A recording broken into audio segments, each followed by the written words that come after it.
દાખલો નંબર 14 સાબિત કરો કે 10.2 નો દાખલો નંબર 14 સાબિત કરો કે સદિશ i caret plus j caret plus k caret એ અક્ષો ox oy અને oz સાથે સમાન માપના ખૂણા બનાવે છે.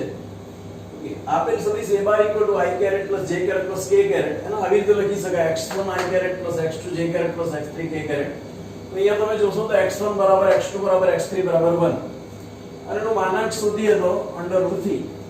ધારો કે સદિશ a bar A ox oy અને oz સાથે અનુક્રમે આલ્ફા બીટા અને ગામા માપના ખૂણા બનાવે. તો આ તમે આલ્ફા બીટા અને ગામા માપના ખૂણા બનાવે એટલે cos આલ્ફા તમે શોધી શકો. અગાઉ આપણે દિક કોસાઇન નું સૂત્ર જોયું એ પ્રમાણે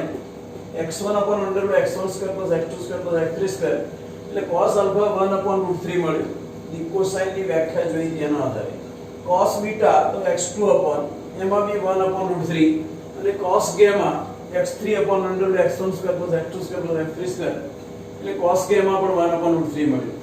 એટલે અહીંયા cos alpha બરાબર cos બીટા બરાબર cos gamma બરાબર 1 upon √3 ત્રણ સરખા થયા એટલે કે આલ્ફા બરાબર બીટા બરાબર ગામા. પણ આલ્ફા બીટા અને ગામા શું ધાર્યું હતું? તો સદિશ a bar A ox oy અને oz સાથે બનાવેલા ખૂણા. તો આપેલ સદિશ એ અક્ષો ox oy અને oz સાથે સરખા માપના ખૂણા બનાવે છે કારણ કે આલ્ફા બીટા અને ગામા ત્રણે ત્રણ સરખા થઈ ગયા એટલે એ સરખા માપના ખૂણા બનાવે છે. ક્વેશ્ચન નંબર 15 બિંદુ r એ બિંદુઓ p અને q ને જોડતા રેખાખંડનું 2:1 ના ગુણોત્તરમાં અંતઃવિભાજન અને બહિર્વિભાજન કરે છે. p અને q ના સ્થાન સદિશો આ પ્રમાણે છે. તો r નો સ્થાન સદિશ લખો. p નો સ્થાન સદિશ એને op કહી દઈએ અને q નો સ્થાન સદિશ એને oq કહી દઈએ. બિંદુ r એ p અને q ને જોડતા રેખાખંડનું 2:1 ના ગુણોત્તરમાં અંતઃવિભાજન કરે છે. તો 11મા ધોરણમાં આપણે સદિશ ભણ્યા એની અંદર OR એટલે કે r નો સ્થાન સદિશ બરાબર 2:1 ના ગુણોત્તર વિભાજન એટલે બગડાને ગુણવાના q સાથે અને એકડાને ગુણવાના p સાથે બરાબર ઊંધું ગુણવાના 2oq 1 op upon 2 1 2oq એટલે આ જે છે તે લખી દેવાનું પ્લસ 1 op એટલે આ લખી દેવાનું છેદમાં 2 1 એટલે 3 લખી દેવાનું. હવે આમાંથી i નો સહગુણક લખીએ તો -2 1 j નો સહગુણક 2 અને +2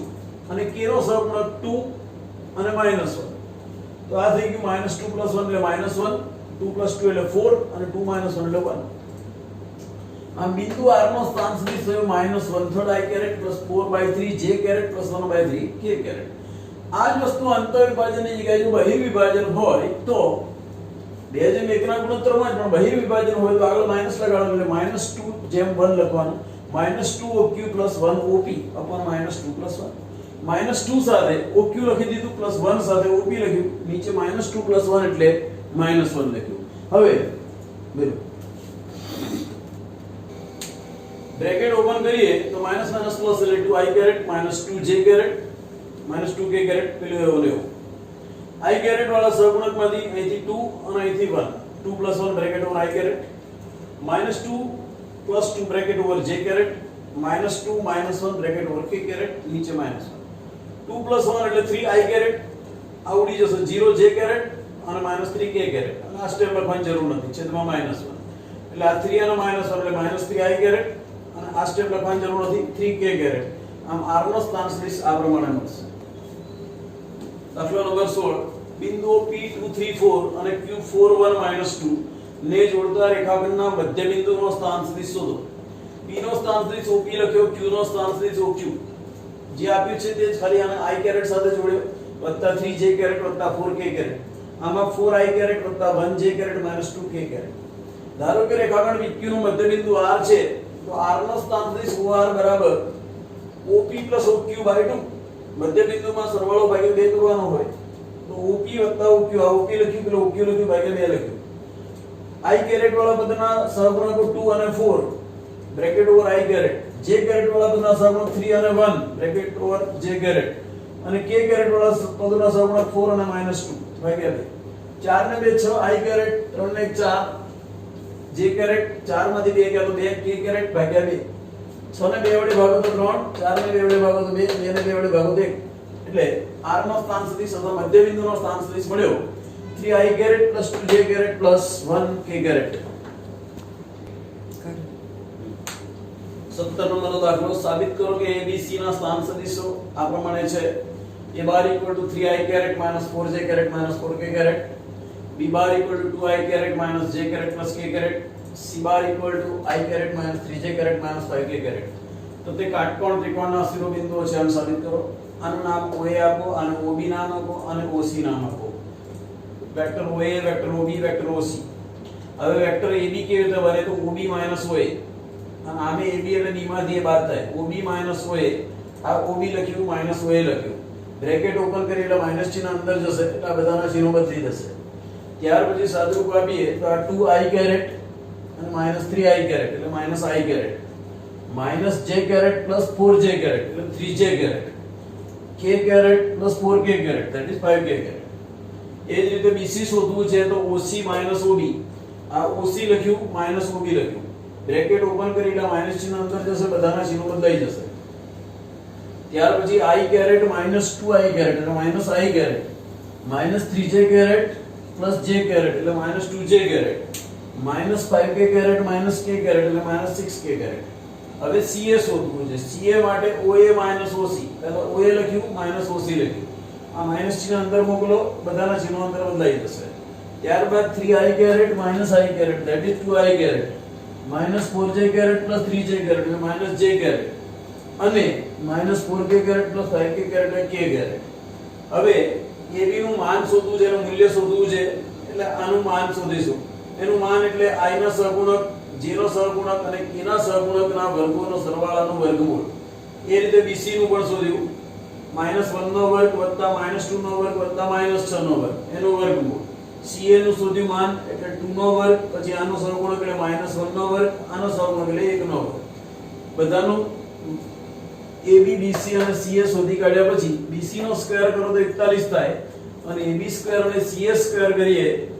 AB સ્ક્વેર અને CA સ્ક્વેર કરીએ તો 35 અને 6 41 થાય છે આ BC square AB square AC square અથવા CA સ્ક્વેર જે લખો તે એનાથી કોઈ ફરક નહીં પડતો એટલે પાયથાગોરસના પ્રતિપ્રમેય મુજબ ABC કાટકોણ ત્રિકોણના શિરોબિંદુઓ છે એવું સાબિત થાય છે 18 નંબરનો દાખલો કયું વિધાન સત્ય નથી તો કયું વિધાન સત્ય નથી એ ચેક કરતા પહેલા આપણે સત્ય વિધાન જોઈએ ત્રિકોણનો નિયમ છે AB + BC = AC અને પરિણામી પણ કહે છે AB + BC = AC અને પરિણામી કહે છે ફિઝિક્સમાં પણ તમે ભણી ચૂક્યા છો આને ત્રિકોણનો નિયમ કહે છે AB + BC = AC ઓકે એ AC ને આ બાજુ લાવીએ તો AB + BC - AC = 0 સદિશ એ માઈનસ કાઢી નાખવું હોય તો આ AC જે છે એને પ્લસ CA લખી શકાય ઊંધાઈ દો તો એ તરત વિરોધી સદિશ થઈ જાય AB + BC + CA = 0 સદિશ અને આ BC ને માઈનસ કરવું તો -CB + CA = 0 સદિશ તો કયું સત્ય નથી ખાલી આ સત્ય નથી બાકીના ત્રણે ત્રણ તો અહીંયા આગળ જવાબ આપણે મેળવ્યા જ છે જુઓ AB + BC + CA આ રહ્યા